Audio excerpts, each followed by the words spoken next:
Hey everybody, welcome back to the Hip Horse. I'm Tommy D, along with Johnny Lowe, talking the Preakness, baby, 145. Johnny, my man, we're talking in October. We got an interesting field. The favorite, Tis the Law, seems to be scratching. We don't know who's going to be running. Let's get to it. Let's talk about some of the possible contenders and who's in the field right now. Yeah, absolutely. It should be a very, very good field for the Preakness. I think we're looking at least double-digit horses. Like you said, Tis the Law, who was either 2 or 3 to 5 in the Kentucky Derby.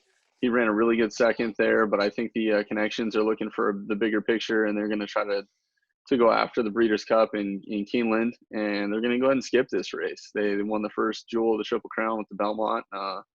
It was a kind of unique 1.125 mile, one turn, but with that being said, it's a really good field. I think this field has a decent amount of class, and so far the probable horses, we're looking at horses like Authentic for Bob Baffert, who is coming off the Kentucky Derby win. He's by Into Mischief as a sire. Into Mischief's had 3 goes at this.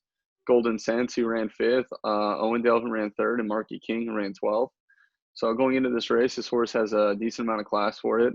Art Collector, a horse that scratched out of the Kentucky Derby. He's a horse a lot of people thought, hey, you know what, this horse has a really good shot at the Kentucky Derby, and I think he might have been second choice. He's by Bernardini. Bernardini, he won the race himself.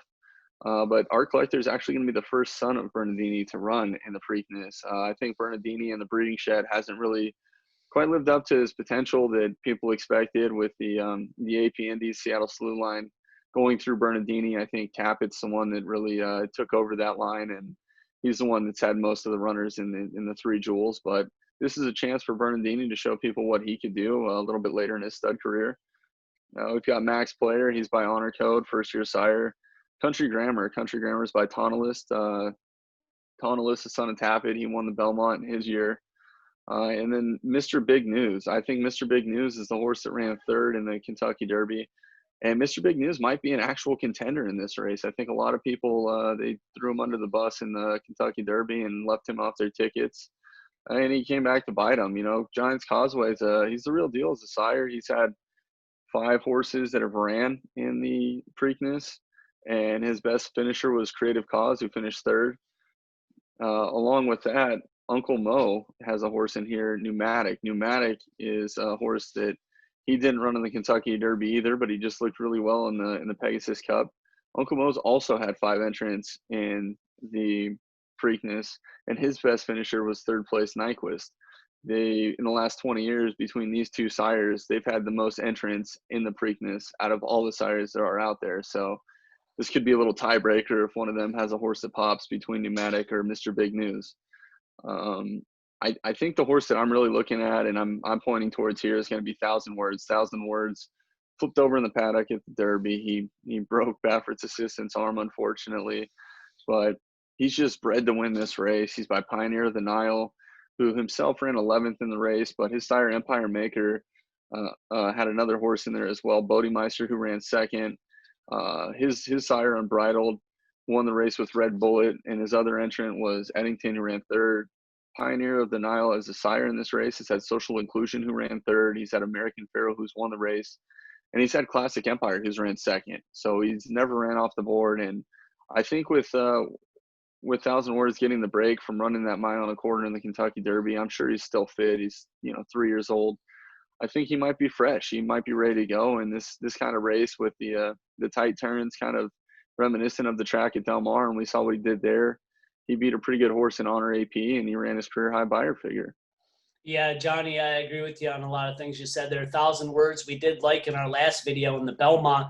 Not much we could do about it. Scratched before the race, and that race changed totally. Before you got Art Collector scratched right before the race, not too far. And then 1,000 Words. So those little things, might have helped Authentic win the race. Also, New York Traffic had a tough break out of the break. So a lot of things worked in Authentic's favor, and he's going to have a target on his back. Bob Baffert, great trainer, as we know, can win this race. I kind of like 1,000 Words. I'm with you here. Won its last race out, beat Honor AP, and a lot of people high on Honor AP. A lot of people talking about Mike Smith and not giving a very good ride last time in the Belmont. So, saying that, 1,000 words, I like that. Authentic art collector, you talked about that. Mr. Big News, what a big run last time. I'm anxious to see how this horse comes back and runs. Maybe a couple possibles that we didn't talk about. Swiss Skydiver might be one of them. Your thoughts on Swiss Skydiver, Mystic Guide, and Happy Saver, all possible maybe here going into the Preakness here. Yeah, so Swiss Skydiver, I mean, we've seen it done. A filly has beat the boys. If you remember Rachel Alexandra, the funny thing about that is her jockey won with Mind That Bird, and then he decided, hey, you know what, I'm riding the filly in the Preakness, and he was right twice, 50-1, and then a lot shorter price on Rachel Alexandra. But before that, I mean, it's like I think 1924 was the last time we saw a filly actually beat the boys. Genuine Risk came pretty close in 1980. She ran second. Swiss Skydiver, though, has to be super fit. Her last race was a really good one. Couldn't quite win the Kentucky Oaks, but she showed some heart, and she has won at a mile and a quarter, so I'm sure the mile and 3/16 is right up her alley. She should be forwardly placed, which definitely will help on a track with such tight turns and in a shorter stretch. Mystic Guide is a nice horse. He's by Ghost Sapper. If he does get in the race, he'll be one of two Ghost Sappers in there. Live Your Beast Life is going to be the other one. They'll be the first two Ghost Sapper horses to ever run in the Preakness.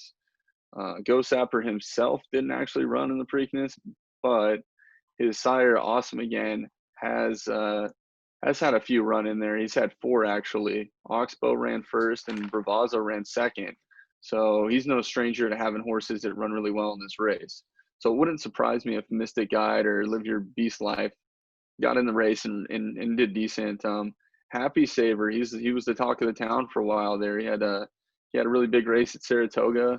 He's by Super Saver. Super Saver didn't fare very well in the Preakness himself, but I think Happy Saver is one of those horses you got to keep an eye out for. Todd Pletcher and these kind of connections. If they get in the race, they could be dangerous. Yeah, no, I agree with you. This field is very interesting now with the scratch of Tiz the Law. Makes it a little bit more open. And Authentic, yeah, did win the last race. But I think it's going to be a little bit more competitive. Do you see any horses that might go out to the front here in this field that might compete with Authentic and maybe push the pace a little bit more?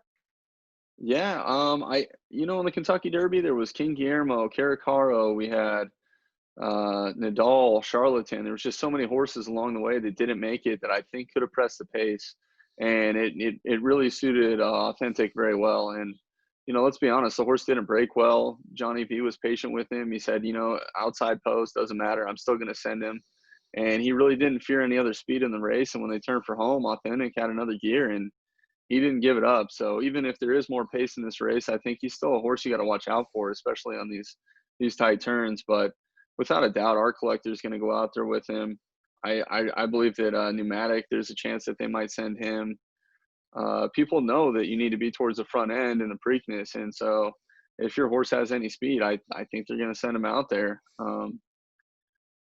I think that the race probably does set up for the horse that's going to be coming off the pace from third or fourth. I don't know about being too far back, but these horses look to be forwardly placed. I don't know if Baffert's going to have 1,000 Words go out with Authentic, or if he's going to have him sit off the pace. I guess we're going to see how they break. If Authentic breaks like he did in the Derby, I don't think he's going to be able to go out to the lead. I think our collector is going to break sharp, and it's going to be one of those races where a horse like Max Player coming from way off the pace, he might get up there to pick up some pieces in the trifecta or the superfecta, but I don't know if he's going to have enough time to run these horses down in the stretch at Pimlico. Yeah, good point. Anytime Bob Baffert has 2 horses in the field, Johnny, you got to pay attention to both of them. Kind of control the race. A lot of trainers, when you see this, might send one up, might send one off the pace. It's a strategy for some of these top trainers. As you see, Chad Brown sometimes has 3-4 horses in a race. So it's definitely something. And as we know, Bob Baffert being probably the best trainer out there, with 2 current Triple Crowns victories recently, he's got to be one you got to pay attention to. So I like 1,000 Words. So, real quick before we get out of here, a couple horses you like on top here. We're going to make another video next week. So please make sure you hit that like and subscribe button. Ring that bell so you get notifications when our videos come out. We appreciate you. Let us know what you think too. Write a comment down. We'll talk back. We like to know what you like. We appreciate you following. So Johnny, real quick, maybe 3 or 4 horses here that you're looking for in the Preakness. I think my top 3 as of today are probably going to have to be Thousand Words, Mr. Big News, and Authentic. I mean, Authentic definitely showed his heart, grit, and determination, and a lot of people didn't think he could get the distance. That Stormcat line's kind of digging in right now. You know, Justify won the Triple Crown. He was the Stormcat. I believe Shackelford is the Stormcat line as well. He's won the Preakness. So this could be the time that Authentic, if he does win 2 jewels of the Triple Crown, kind of shows people, hey, the Stormcat line's not really going away. It's kind of here. And another one from the Stormcat line would be Mr. Big News. So I guess 2 out of my top 3 are definitely going to be from the Stormcat line going into it, and you know we're gonna see what happens. Hey, there we go. Preakness 145. Tommy D, Johnny Lowe, thanks for joining us on the Hip Horse. Check in next week. We'll have a more updated video on the Preakness once we know who's in and who's out. So stay tuned, the Hip Horse, everybody. Thanks again. Please hit like and subscribe, and we'll catch you next time on the Hip Horse. You want to do a quick awesome again?